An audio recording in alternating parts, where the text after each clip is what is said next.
After watching this video, you'll know exactly what to do in each part of the C1 Advanced listening paper so that you can pass with confidence. The listening paper contains 4 parts. Each focuses on slightly different listening skills, but all of them have one thing in common. They are very fast and you have no time to relax or look around. Let's start with part 1.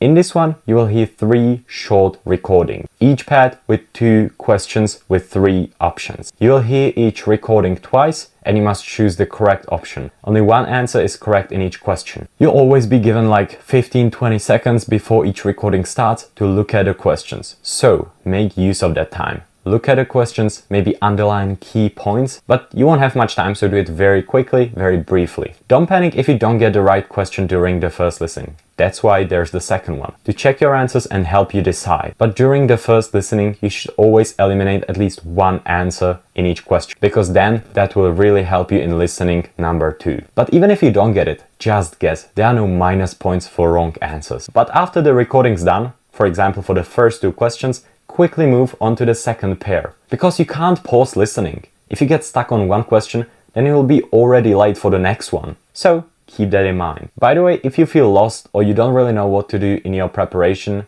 then let me help you. I want to work with you personally, one-on-one, and help you finally pass your Cambridge exam with confidence. Just check out the link down in the description. Next up, we have part 2. This one is a one long recording, usually a monologue of one person. You'll have a number of sentences, each with a gap. You must fill each gap with a word or short phrase, up to 3 words, I believe. You'll be given 45 seconds to preview the questions, so make a use of it. Go through the sentences and think about the gaps. What kind of word would fit the gap? Is it a noun, name, place, or time? This really helps you during the listening. Again, don't get stuck on one question, because then you will be behind for the next one. And don't stress if you don't get it after the first listening. You still have the second one. Just make a mental or physical note there and you can get back to it after. So this was part 2. Now for part 3. This is usually an interview with 1 or 2 people. You'll be given series of questions, each with 4 options and 45 seconds to go through them and preview them. In this one, it's super important to preview questions.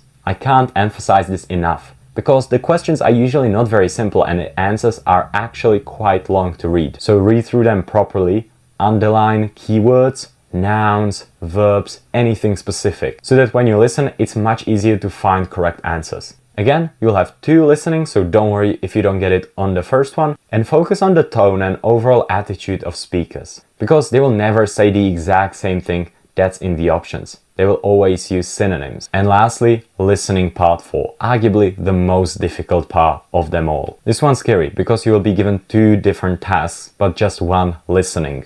Oh, right, 2 listenings of the same recording. So there will be 5 speakers and even more than 5 options in each task to match with the speakers. So for example, there might be in the first task what the occupation of each speaker is, and in the second one why they do the job, or what the biggest issue in their job is. My best piece of advice is to again preview the questions, but then focus on task 1 first and only then task 2. So during the first listening, focus on task 1, on task 2 a little bit as well, but not so much. And then during listening number 2, focus mostly on task 2. I found that this strategy really helps you avoid getting confused or lost during the listening. So give it a go. Plus, this is the last part of listening, and listening is most likely the very last paper of the entire exam. So you'll be quite exhausted. So keep reminding yourself, keep telling yourself to push through and stay focused, even for the last few minutes, last few seconds, because that's what really makes the difference between a